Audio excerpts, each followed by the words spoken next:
All right, so here it is. That's how she looks like. Shortly, you're going to see her live too.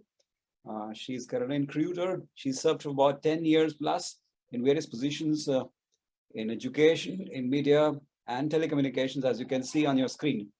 She believes in IU's. IU is the institution she works for. In IU's vision that everybody can access education to grow, and that we can achieve, and they can achieve this together in a strong network. She's worked in various positions in many assignments in the past decade, like in the position of CEO, as a director's group strategy and operations, and also as management consultant in some of her last assignments. So without taking much time, I'm going to invite her to be live and take admin's help to make her a co-host so that she can start viewing you. You can start seeing her. And well, Caroline, welcome on board. Great, thanks a lot for having me. Give me 1 second to share my screen, and then I'm looking forward to get started. Wonderful, that is. It's good morning to you, Caroline. Here we have, as I said already yesterday, that we have overseas education partners and institutions today who are live and viewing us on this show, on this online summit. And I hope we'll be able to respond to quite a few apprehensions and queries which are there in their minds today with your session for Germany. So over to you. I am going to switch off my video so that you and the partners can see each other. Thank you. Thanks. I'm going to stop my video. Thank you. Perfect. Thanks a lot for the nice welcome. Right. So just one second.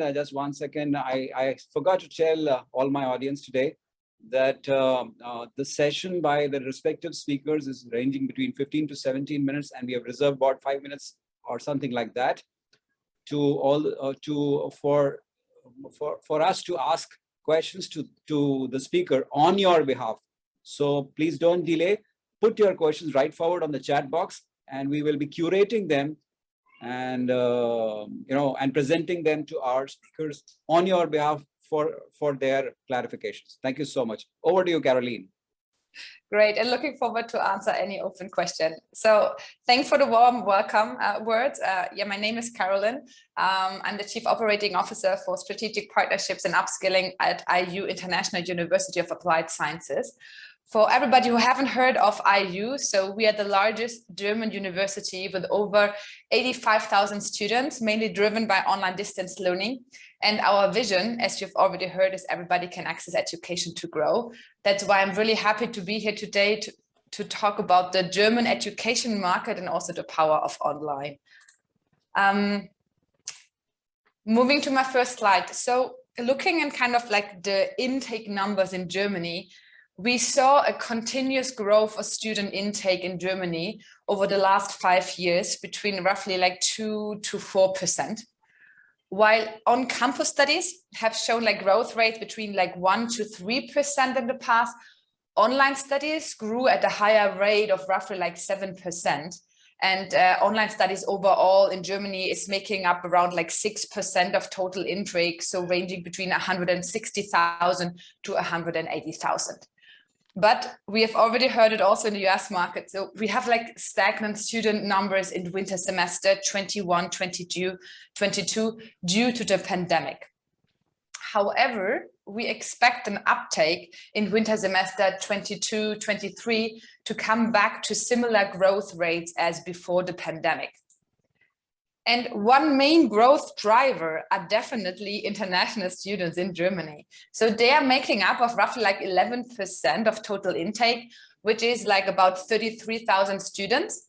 So these are really international students like living abroad and coming to Germany. And on top, we have like roughly like 90,000 international students, but who graduated from like a German high school already. And there was like a client due to the uncertainty of travel and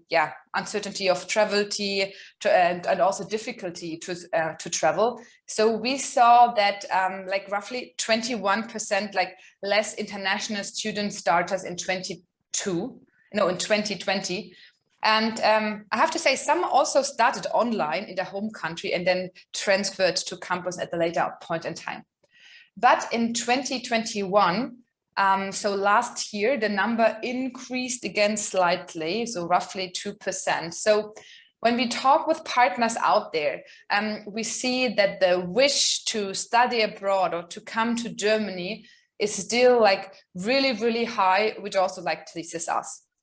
So we hope also going forward that Germany as a country can stay beyond like the top countries next to like US, UK and Australia as a go-to country for studying abroad.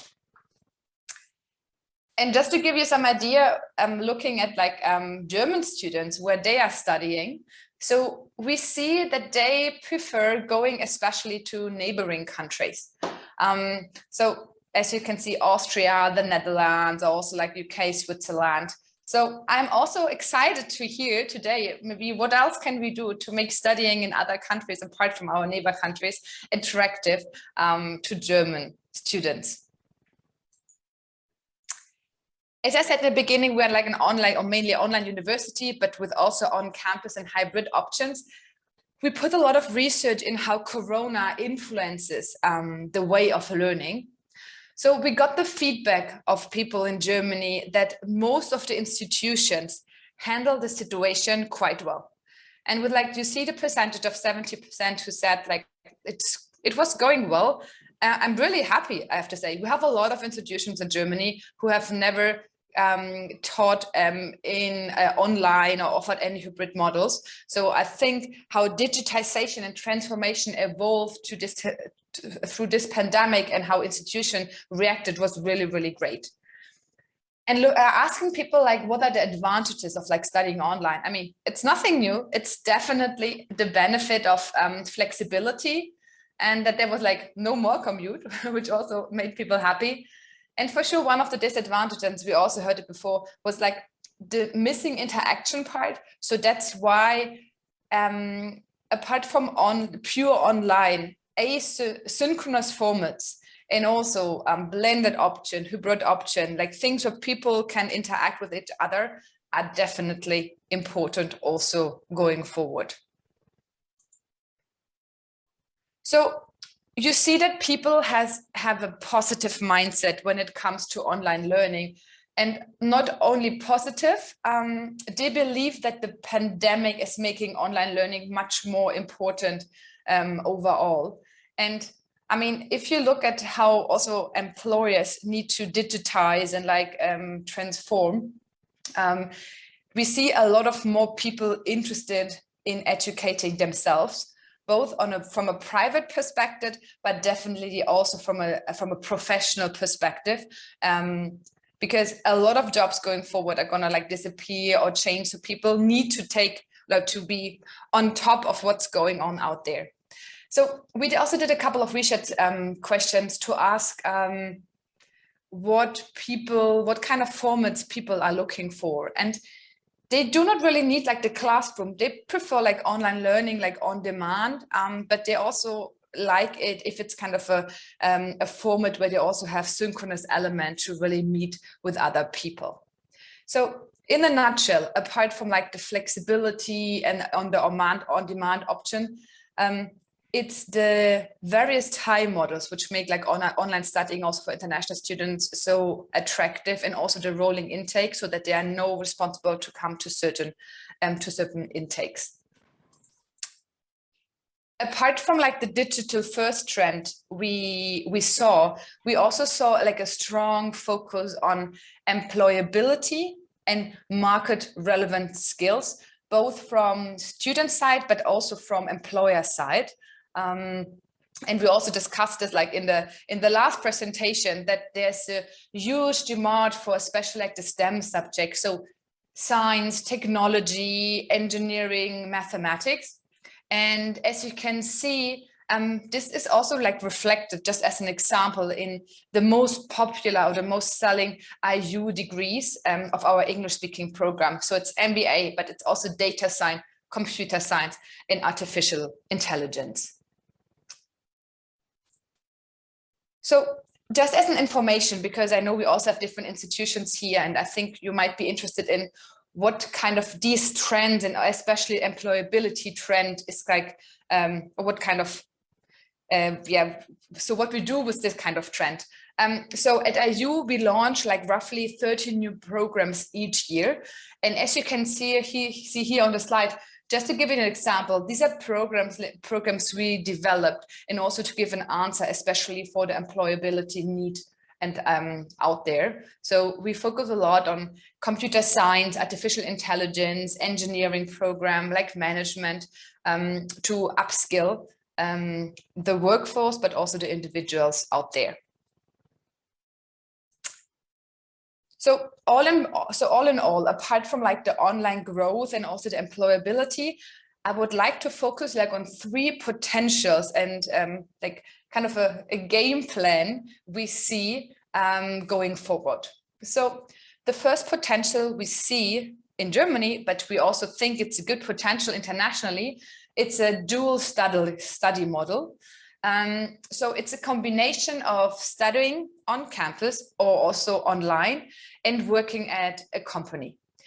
At IU, for example, we are doing this. So we are matching the right candidate with the right company. And for the company, it's a great recruiting tool. And they can make sure that they get like employees with a sound theoretical foundation, which they can directly put into practice at their job. And at the same time, it definitely creates like high loyalty, what we can also see with our students and partners. So combining studying and working at the same time, it's more popular in Germany, but just to give you also an idea, I think it also has a lot of potential in other countries out there. The second potential, and I told you in the beginning that also a couple of international students started studying online because there was like no chance to come on campus, is that we take this concept a step further, so that we combine online studying with the option to transfer on campus. So students can start online and they can decide whenever it suits them best to transfer and also to get started with the visa process. And we think it's a really student-focused and like customer-focused approach, because there is uncertainty of the pandemic. Sometimes, I mean, embassies are closing. You cannot really, know what's going on. And sometimes there are also personal reasons, for example, financial backing, maybe which you are missing. That's why you cannot really come or study abroad. So in order to not lose time, we think that's a really good game plan to offer this model to students out there. And the last potential is the potential of like lifelong learning. So everybody talks about it, but the pandemic has shown us that the world can change really quickly. So people have the motivation to develop personally and learn for life. I mean, that's all what the research shows us. And they also see the advantage to develop professionally, or also to do like a career step. So what does this mean for us as education providers out there? We need an affordable, high quality offering to get people out there started and then accompany them towards a full degree. So with all the content and portfolio we have, we definitely see a potential to also like cut this down to smaller pieces and also attract a new target group out there.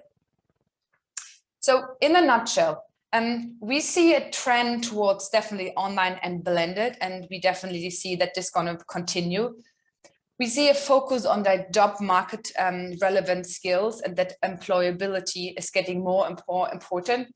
And the third point is that flexibility is a key decision criteria, that people knows whatever happens, they have a plan A, plan B, plan C going forward. And at IU, we try to give this flexibility and these different options to people out there, because our vision is that everybody can access education to grow. So in order to fulfill this, we try to be as student-centric as possible, to offer all targets group the right format, the relevant subject area, and also the important services features they are looking for. And who's exactly behind IU? And quickly, like I think I have the last 1 or 2 minutes is, so I mean, I told you in the beginning that we're the largest university in Germany with a portfolio of over 200 study programs, and also like a double degree option with LSBU in London, because we know that apart from like German degrees, especially like, I mean, UK, US, Australian degrees are really valued out there. So we did this partnership together with LSBU. We focus on a student-centered approach. So we are offering an optimal learning mix, a combination of learning like online or with a script. We have like different podcasts, videos, audio, so that the person can find the right learning method, which him or herself suits best. And we also offer like different study models. So either online or like hybrid models. So with combination of asynchronous learning, but also with synchronous elements. So with talking to a tutor, to a study coach, etc., also to get a better walkthrough through your studies. And this everything with the help of like over 750 tutors, professors, and also coaches who are guiding the people through. We have over like 20 years of experience in education, and we are like globally recognized and accredited, and also with a really high recommendation rate showing the quality of our programs. And the last point which I want to make here today is the affordability of our programs, I think, which is really important, so that we can offer, due to also our scalable solution, like 1-year master degrees, for example, in India, starting at 2,300 euro. So we believe in our vision that everybody can access education to grow. And we believe that we can achieve this together in a strong network. So I'm also happy to connect afterwards with you. And I'm now happy to discuss with you any open points and also to answer your questions. So thanks a lot for your time. Thank you so much. Thank you so much, Caroline, for a wonderful and crisp session from your side. I've received a few questions, and I'm going to take some time out of you to respond to these on behalf of the attendees today. We have close to something like 2,000 plus attendees today, which are seeing us, and 2,189 to be precise. And they have a set of questions. I cannot be asking so many questions with you, but the important ones, yes, of course, I'm going to ask you this. Great. Okay. This is all right. What are the factors that will drive Germany as a destination for studying abroad to bring it to pre-COVID levels? Yeah. So I think one important factor, and it's nothing new, I mean, it's the post-study work visa, which people can get when they study in Germany. And I think that's also like, yeah, one important driver. And also, as Germany is like one of the hubs for international students, people look for an international atmosphere, not only interacting with Germans, but also other international students. So we are hoping to bring this back to levels as before the pandemic. And any particular sectors that you would recommend to students and therefore to our partners that these could be propagated? Yeah, so I've shown it, I think, like on one slide that we see big demand for the different for like the STEM subjects out there. So especially our programs like in artificial intelligence, cybersecurity, and also engineering programs, or artificial intelligence in healthcare, for example. So everything which is kind of future driven and people like wanna make a change out there. These are programs which, I mean, I can highly recommend, especially also with focus on employability, because when people come to Germany, they are looking also, I mean, best case for a good job, and that's also what German employers are looking for. All right, thanks a lot, Caroline. It was pretty nice talking to you. I'm sure the audience would have gained a lot out of this little short and crisp conversation with you. Thank you so much for being with us and giving your time.